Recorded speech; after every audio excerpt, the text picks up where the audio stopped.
Dun, dun, dun, dun, dun, dun, dun, dun. So at the risk of ruining our 5-year, $25 million sponsorship deal that we have on the table, negotiating the final terms of... This is time to fuck it up. With United. Fuck it up and tell me about your trip to South Africa. I just tweeted United because let me tell you something. Traveling sucks, right? Yeah. So I was going to South Africa, Johannesburg, to film our live long drive golf event. And I'm in Newark because, I had to fly from Houston to Newark. We're 3 hours in. Don't ever take an Ambien or anything like that. I don't know when you actually should take any sleep aid, but we had to circle and we flew back to Newark because we had something wrong with the plane. Ugh. Then they lose my luggage, blah, blah, blah. But I'll tell you this. I'm going to give United some credit. If you tweet at United, they'll respond back to you. Yeah. And even though they didn't necessarily improve the speed of finding my luggage, they were there with me as if it's my blanket. So I'm they were there. They helped me. I'm going to give it to them. Oh, okay. Then the people on the airplanes, because I've had multiple shit shows going there and coming back. The people there are great. I love the United attendants, and sometimes the captains are pretty cool. I would never say that because you're kind of born to hate airlines because it's such a shit show. But in this case, United made me feel better, and I'm going to stay loyal. Oh, nice. See, well, can't believe I'm saying this, but it's actually true. I think to this day, and I forget how long ago did they merge, but you used to, right after the merger, you used to be able to say, you're a Continental crew, aren't you? Well, oh yeah, you're a United crew. Yeah, I get it. How I got in with the flight attendants was say, you're Continental, aren't you? And if they said yes, they know there's that special bond of Houston-based people. We had it. And basically it's because the CEO didn't want to live in Houston with his wife, right? Yeah, of course. And, it's always. Yeah, move the headquarters to Chicago. But anyway, yeah, Continental was in great shape right before they merged. I mean, of course. We had DirecTV on all the flights. The crews were nice, Awesome. Anyway. Okay, cool. We're missing Mark and Colin. So there's a gratuitous prostate exam joke in there. No doubt. Probably for both of them. For both of them. Maybe each other. Let's not do that. All right. So first story, you want to hit it? You want me to hit it? Big announcement from Exxon today. Yeah, hit it. So I'll pull up the story just to make sure I don't misquote anything. Cue the story. Little bit of kind of being mysterious and nebulous about stuff, but Exxon announced they're going to build a natural gas fired power plant to exclusively power data centers. They're talking about 1.5 gigawatts of natural gas fired power. They're going to use carbon capture storage group to make sure they capture at least 90% of the emissions. And so this is a pretty big deal. Hey, listeners out there, this is my question to you. If they're capturing 90% of emissions, I wonder how you compare to the true carbon output of clean energy. No, you're right. Because at the end of the day, we all heard Billy Bob Thornton's speech on Layman. To do wind, there's a lot of concrete, it's terrible. A lot of metal in those things. Even solar, a lot of coal-fired stuff in China building those things. So no, you're right. Well, it's interesting. You always think that Exxon, they've got a great balance sheet, so that's one. They're a big bank, as you know. Right. They never make decisions quickly. They watch the market and they attack and pounce when it's ready, which is kudos for them. That's why people have owned Exxon stock forever, because it's a safe bet. They're playing chess, and this is a chess move. They were waiting for the right time. It's smart to make this decision. And it's interesting that I wonder how long they knew that gas was going to be the preeminent fuel. Because the interest, so couple of things are interested on this. Can't wait to see who the counterparties are. Is this Meta, Microsoft? Right. Who are they whoever. offsetting? Right. Love to. We all know enough people at Exxon that we might get some insight into how it all went down. Darren Wood go sit down with Zuckerberg or something on how that pitch went, because. And did Zuck have to take a shower immediately after or not? I mean, that's what we have to know. And you brought up the balance sheet, because we've been talking a long time on here that the natural gas guys have to go talk to Silicon Valley, big tech, to power data centers, and they got to make their case because data centers are going to choose nukes otherwise. So Exxon arguably went and did this. And the thing I think we underappreciated when we were talking about natural gas guys, and I'll pick on Natural Gas Partners just because they're one of my favorite PE energy funds. Like, if they had a portfolio company, Company X can have enough gas to power a data center for 20 years from Meta. It's just Meta's going to say, who is this? Who's their balance sheet? All this. So we probably, over the last year when we were talking about this, we should have been talking about natural gas guys need to go in, sit down, make their case to big tech, and they need to be walking in either with Exxon, Chevron, somebody like that's balance sheet, or one of the big banks, Goldman, whatever. Right. This is going to be my balance sheet. Because if you think about it, data center is probably a 20, 25-year asset. Absolutely. And Exxon can sign those deals where maybe small independents can't. Here's what I'm curious about, because at Shell, I knew a lot of the business development people that would try to do these types of deals. I wonder if the commodity traders, the Trafiguras, the Vitals of the world, were they in the middle of any of this stuff, or was it a direct deal? Yeah, no, that'll be interesting to see if that. You never hear about them, too. But the people that make all the money seem to be these guys, and I'm wondering if they had any involvement in brokering this deal. Yeah, no, that's interesting. If you're Meta, if you're Microsoft, are you going to want Vital or whoever on the other side of that deal balance sheet, given that it feels like every year we have a rumor that they're imploding? Or maybe let's just pick on Vitals because they're not here. Yeah. They're not in this room, but they're freaking probably going to text me once this hits. But they could have just been paid a commission for brokering the deal. I mean, they're in, get paid a lot, they're out. Whoever was the guy that or gal that did the deal makes a lot of money, and it's already settled. I mean, they don't have to even worry about it. The other part of this trade, so one, how it went down. Two, the other part of this trade that I'm interested in is producing the power. I mean, historically, that is a core competency of an oil and gas company, is to procure power for your field. Yeah, sure. But 1.5 gigawatts, this is a different game. It's big. So did Exxon hire that talent internally? Are we going to have somebody like Calpine is involved in this, or a local utility that's involved with this, actually putting in the power generation? That's going to be interesting to watch too. Good question. I'm curious about what went down at the big tech over. They've been staffing up sort of renewable energy experts. How are they? Who is the one that actually says, "Hey, we're going to do a natural gas deal"? That's got to be an interesting conversation in there. Maybe we can get some feedback from one of our friends from Meta or something, so forth and so on. Yeah, we people want to know, Chuck. Yeah, no, and I will say this: if we can be so bold as to make a suggestion to Exxon, man, you ought to be telling this story. This story's like cool. I mean, big tech chose natural gas to power this. There's an old phrase, Chuck, that might hit home, but they say that money talks, but wealth whispers. Right. Exxon's wealth, man. They don't need to talk about anything. Yeah. That being said, we all could use some PR. Absolutely. So this follows on the heels of last week.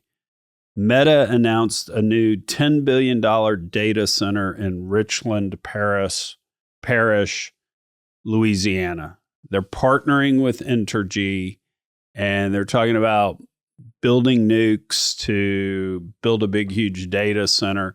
I read the press release and I didn't get anything in there in terms of is natural gas maybe going to be a backup? Kind of seems like an interesting choice, northern Louisiana, to go build nukes, but maybe it's regulatory, maybe there's some natural gas right there in case we need backup.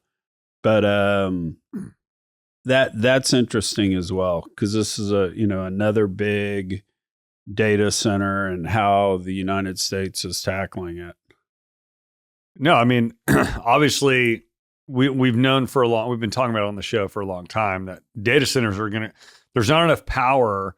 The biggest problem with data centers and AI is the fact that we don't have enough power to power all these data centers. And I think that's the core, and people are figuring it out. I think from a political standpoint, it's not as a big deal to go after nuke. I mean, just think about the nuke industry. I mean, it's come back since the Japanese incident. How many years ago was that? But finally, nuke's back. And then now you're seeing like gas. And I think that really was because of the latest election where people are feeling a little bit easier. As you're seeing DEI programs go away, you're seeing the fact that we're going to go after a sort of dirty fuel, even though this is, Exxon's announcements include carbon capture, but people are coming back to reality where economics are driving the discussion. Well, and the other thing that's happening right now is, and I don't know where it stands as of this moment, but Joe Manchin's whole permitting Absolutely. John Arnold tweeted about that a couple of days ago saying, come on, guys, it's time to pass this thing. But it's talking about possibly getting out of committee and getting to Biden's desk before January 20th.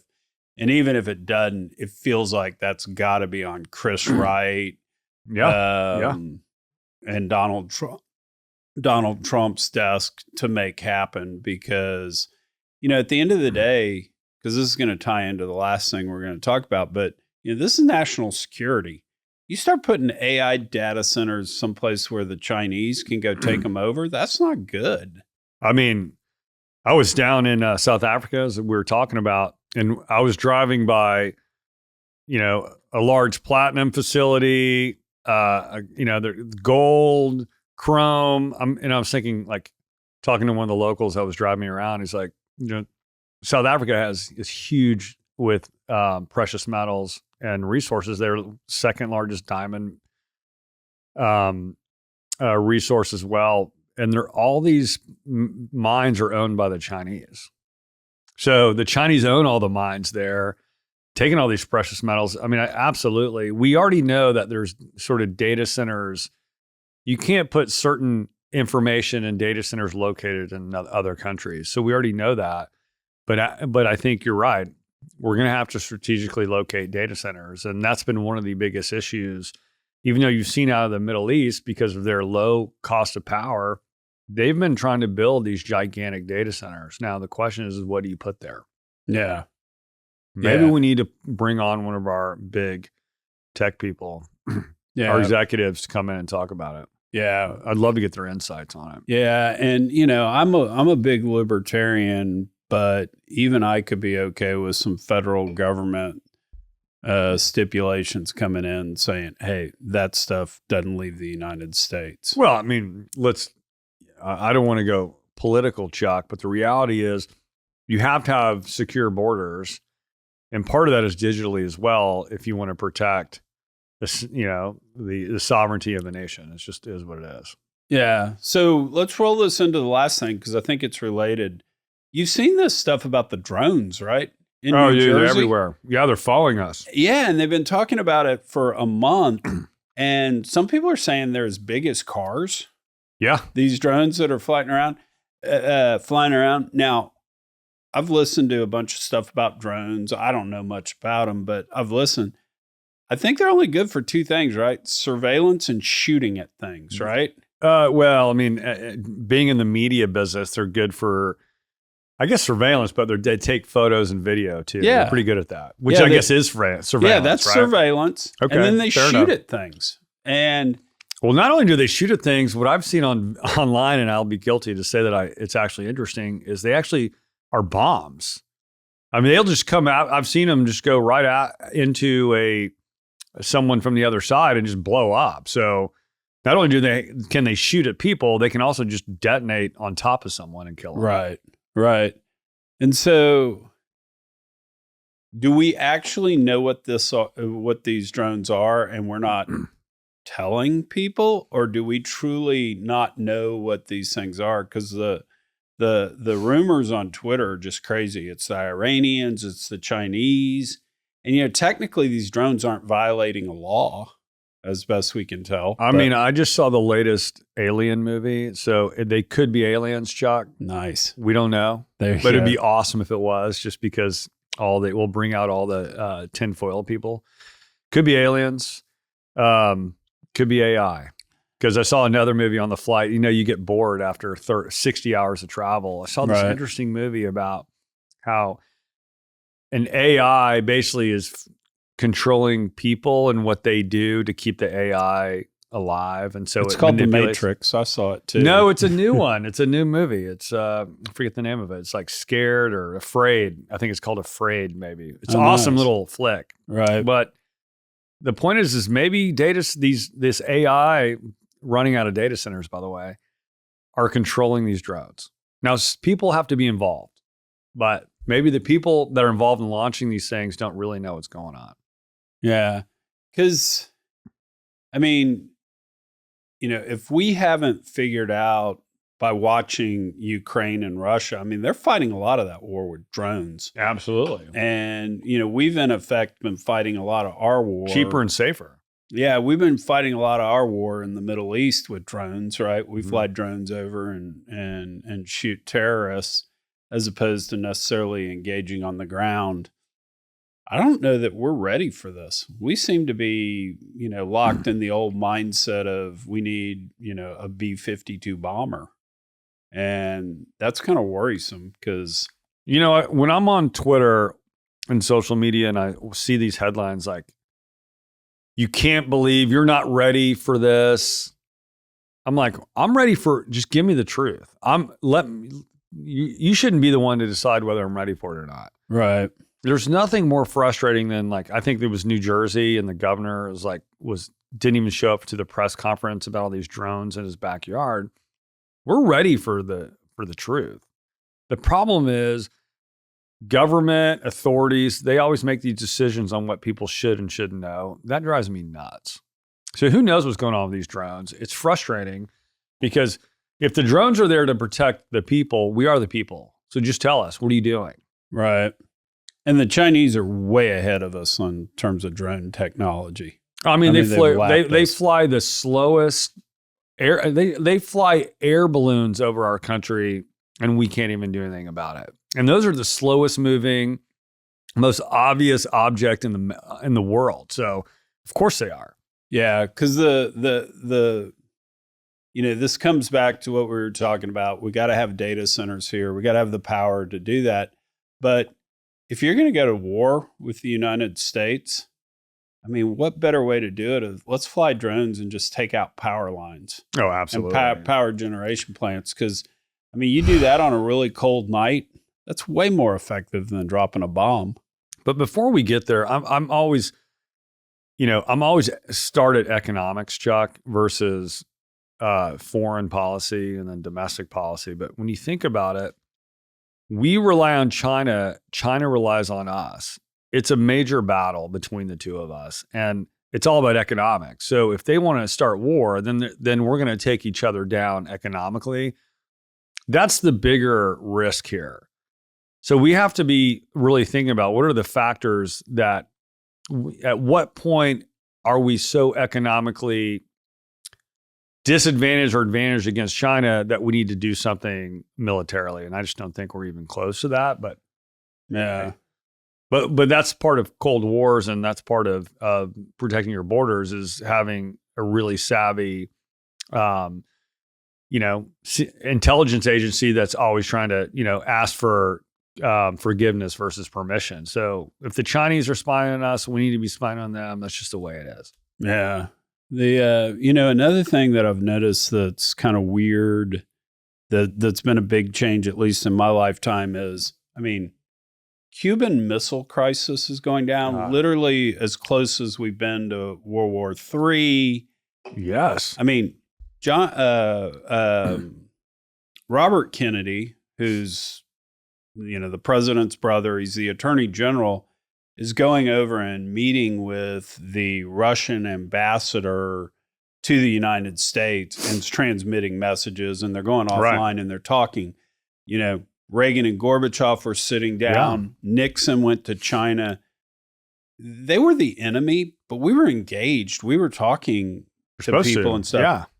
When's the last time Biden and Putin talked to each other? Now you're a Putin sympathizer if you just want to talk to Putin. I mean, that to me is pretty scary. I hope that narrative changes because, yes, Putin's a bad guy. He's our enemy and all that. But I think Biden, Kamala Harris, if she would have won, Donald Trump, they need to be talking to Putin on a regular basis. I mean, at the end of the day, Chuck, I'm like, I'm just going to say it. I mean, what are intelligence agencies the best at over anything else? Propaganda. I mean, so we've created this. I mean, if you think of just what's happened over the last 8 years, maybe even more, it's made it almost uncomfortable for us to have just honest dialogue with one another in fear that we'd get canceled over something we said. So that one of those sort of propagandas that has been who knows who and how and what, but what we do know is you can't even talk about having open dialogue with Russia because that means you're a sympathizer and you're a traitor, even though our own government are bigger traitors. If you think about January 6th and things like that, if you just start peeling back onions, you're like, wait a minute, who's controlling this information? Who's controlling this narrative? It's just unbelievable. So I think good diplomacy is having communications with your enemy and, keep your friends close and keep your enemies closer. Yeah. And we can just bring this all back to the close. Same exact thing when you talk propaganda when it comes to energy. It's like, hey, we're going to natural gas fire a data center and use carbon capture and get 90% of it.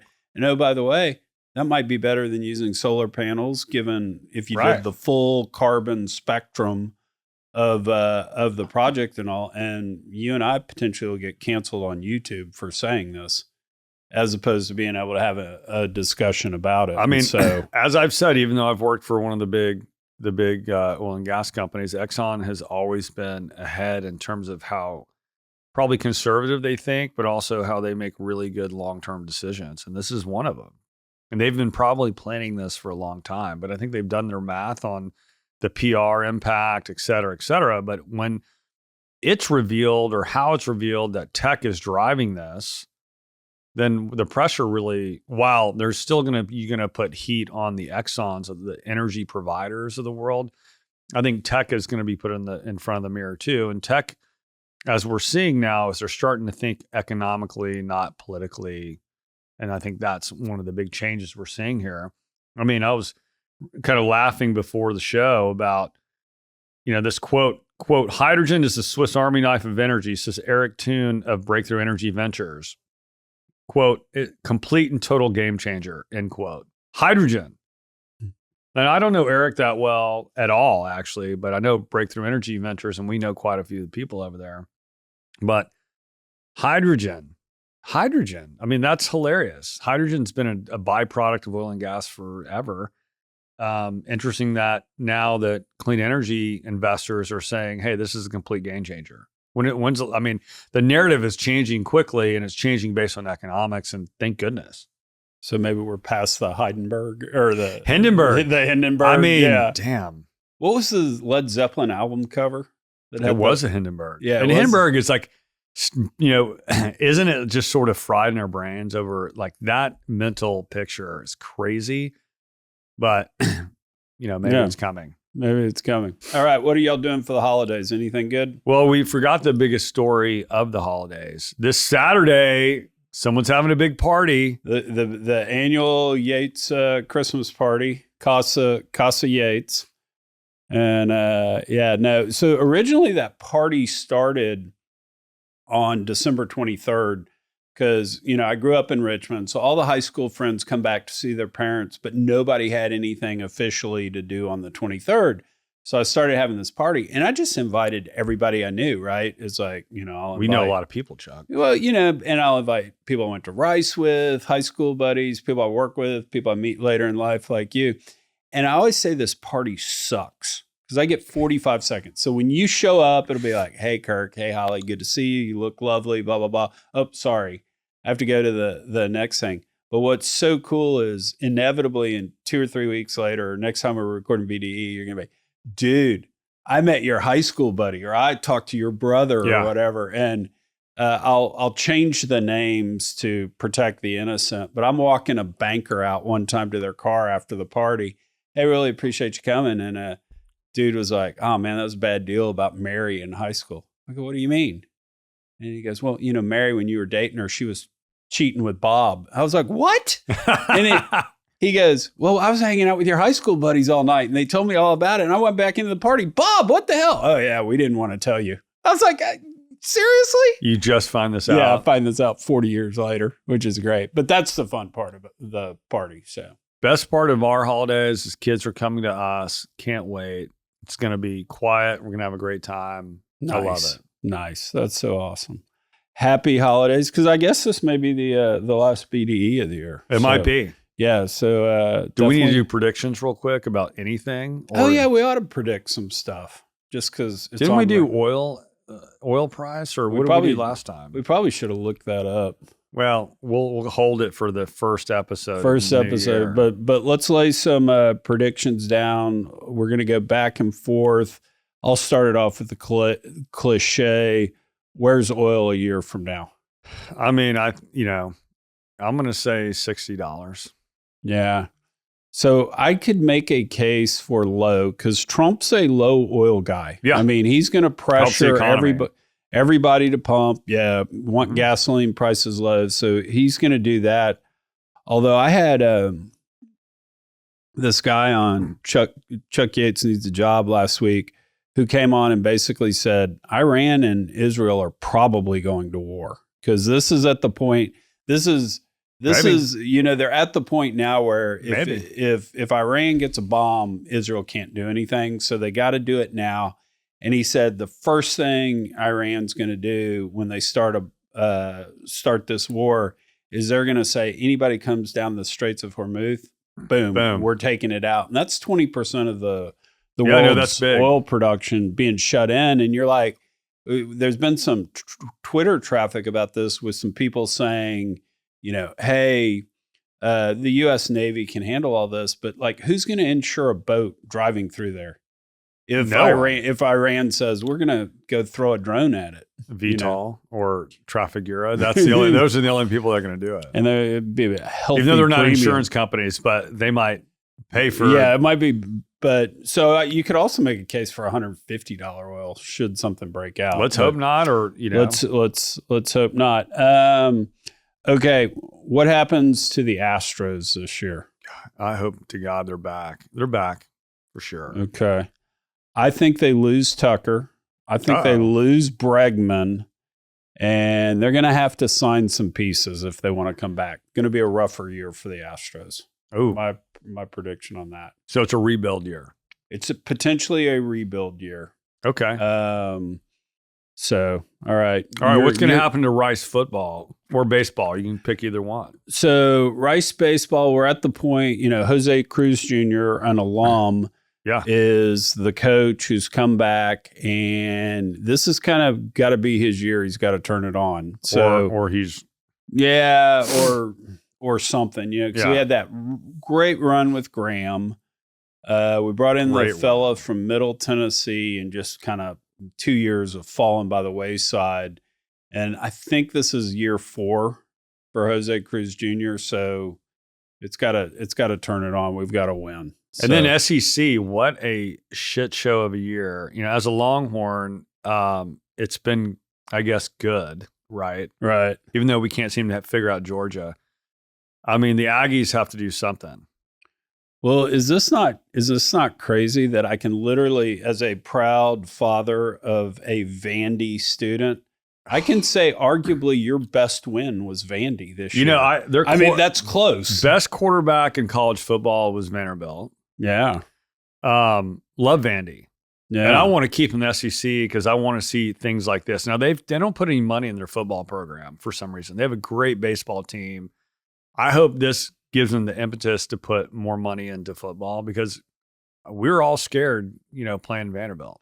So the coolest thing about them beating Alabama is the daughter is calling me, FaceTiming from the game. I'm like, get a picture in front of the scoreboard. You and your buddies, Yeah. You're going to want that forever. The second thing is whoever found that loop of Saban saying, oh, yeah, the SEC is always hard. Well, except for Vandy. And just playing that on a loop at the stadium. Incredible. Third is they carried the field goal to the river. And I don't know if you know, that's not an easy hike. Like, that's not just a right behind the stadium. It's far. Yeah, it's a good 1.5 miles, 2 miles or something. I'm like, that's right, impressive. Damn. Well, and the other thing that was cool about that is the police monitored so that nobody got hurt, and they just let them do it. They let them do it. That was really cool.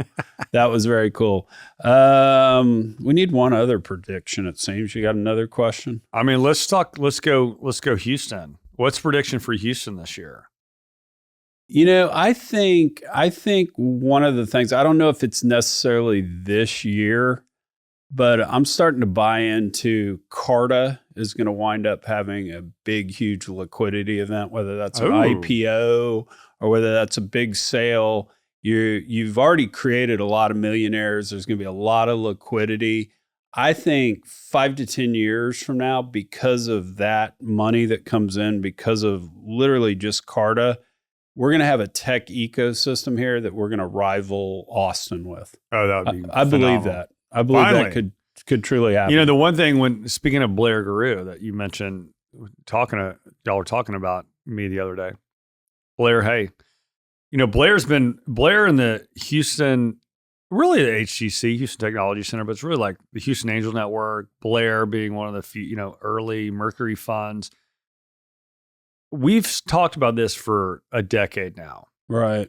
But you need a big exit to really spark an ecosystem. Right. Money has to get recycled. And I think you just nailed it. I hope money gets recycled. It'd be great. Well, and me trying to straddle both sides, being, former energy, private equity, and VC, I think the biggest hurdle in this is truly everybody in energy is a back end after payout. Hey, totally. Kirk, let's do this deal. If I get my money back, I'll give you 25% of my profits. And VC is the upfront promote. Hey, Kirk, you just started a company. I'm a value at 35. So your 50% is now worth $17 million. Yeah.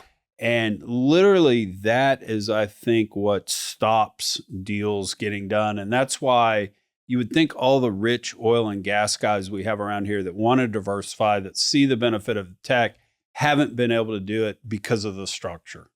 And and you're talking about ones and zeros, which is not molecules. I mean, it's just different. Last prediction. All right. Because he's not here. What's your prediction for digital Wildcatters? Give me, where's DW a year from now? So, knock on wood. I think the AI apps we're building really do work. Are good things. I mean, our feedback from our 2 applications that are in, really positive. They want more. We've got about 10 proof of concepts going with folks that we're building. So I think the things we have to do is we've got to get a financing round done, which at the end of the day, I think we'll get one done.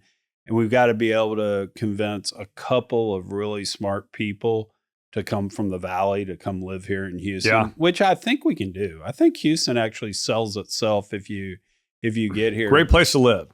Great place to live. Great place to raise a family. Fun town. Great people.